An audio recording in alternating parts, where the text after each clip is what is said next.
সবাইকে শুভ রথযাত্রা। আজকে একটা জিনিস আমরা বলবো, যেটা হচ্ছে রথযাত্রার সাথে যুক্ত, এবং আমি আমার ছোটোবেলার সাথে আজকে রথযাত্রার প্রচণ্ড একটা খুব ভালো স্মৃতি আমার সবসময় মনে পড়ে রথ এলেই।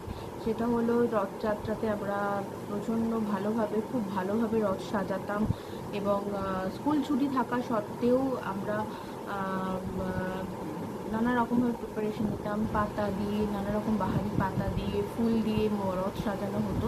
তো সেই ছোটোবেলার কথাগুলো মনে পড়ছে, এবং তার থেকে আমার মনে হলো যে অনাবসারা একটা কথা আছে, যেটা মানে রথযাত্রার সাথে খুব মানে ওতপ্রোতভাবে যুক্ত। সেটা হচ্ছে যে এই দিন 15 দিন আগে থেকে রথযাত্রা পুরীর মন্দির, জগন্নাথ মন্দিরের মূল দরজা, বিগ্রহের দরজাগুলি বন্ধ থাকে, এবং দরজা বন্ধ থাকে ঠিক 15 দিন রথযাত্রার আগে।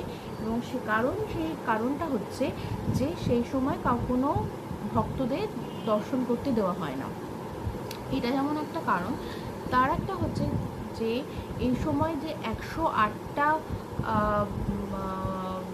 পত্র দিয়ে যে স্নান করানো হয় জগন্নাথ, বলরাম, সুভদ্রাকে, তো ভগবান জগন্নাথ, বলরাম, সুভদ্রাকে, তো তাদেরকে ওই প্রচণ্ড, যেরকম আমাদের ঠান্ডা লাগলে জ্বর আসে, তাদেরও প্রচণ্ড জ্বর আসে, এবং শরীর অসুস্থ থাকায় তাদেরকে মন্দিরে পাঠানো হয়, যাতে তারা সেই জায়গা থেকে নিজেরা হিল হতে পারে, নিজেরা সুস্থ হতে পারে। যেমন আমাদেরও যেমন অসুস্থ হলে আমরা ডাক্তারের কাছে যাই, বা একটা সময় দেওয়া হয় যে এই সময়টাকে এই সময় বাড়ির মধ্যে থাকতে হবে, নিজেকে কোয়ারেন্টাইন করে রাখতে হবে, তেমনি বাচ্চাদের জ্বর হলে বা কিছু হলে যেমন ডাক্তাররা বলে যে 5 দিনের মধ্যে কোথাও স্কুলে যেন পাঠানো, বা স্কুল থেকেও বলা হয় কোনো স্টুডেন্টের যদি শরীর অসুস্থ হয়, জ্বর হয়, তাহলে স্কুলে পাঠাবেন না। তো সেরকমই তো ভগবানেরও সেই জিনিসটাই হয়, কারণ ভগবান এবং আমাদের মধ্যেই, মানে ভগবানের আশীর্বাদ আমাদের সবার মধ্যে আছে। সুতরাং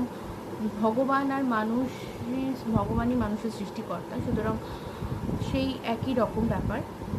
তো এখানে একটা মহৎ কথা আমাদের মনে হয় যে যখন আমরা অসুস্থ হই, বা আমাদের মানসিকভাবে আমরা নানাভাবে বিভ্রান্ত থাকি এবং মানসিকভাবে অসুস্থ থাকি, তখন আমাদেরও কিন্তু ভগবানের মতো আজকে যে অনাবসারা মেনে চলা উচিত। যেমন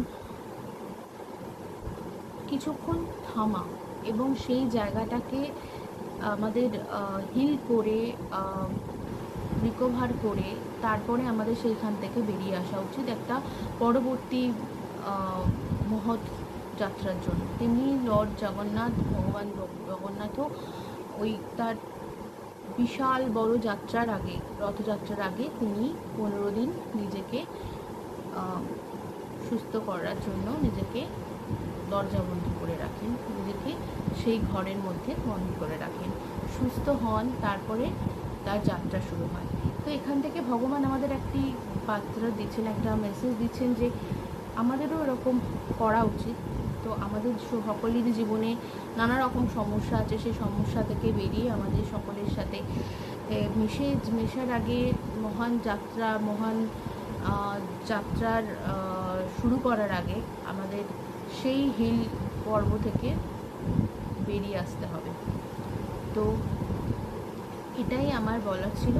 তো আমরা আমাদের জীবনে সবাই অনাবসরা পালন করি, এবং সবার রথযাত্রা খুব ভালো কাটুক, খুব ভালো হোক, এবং সবাই খুব সুস্থ থাকবেন, ভালো থাকবেন।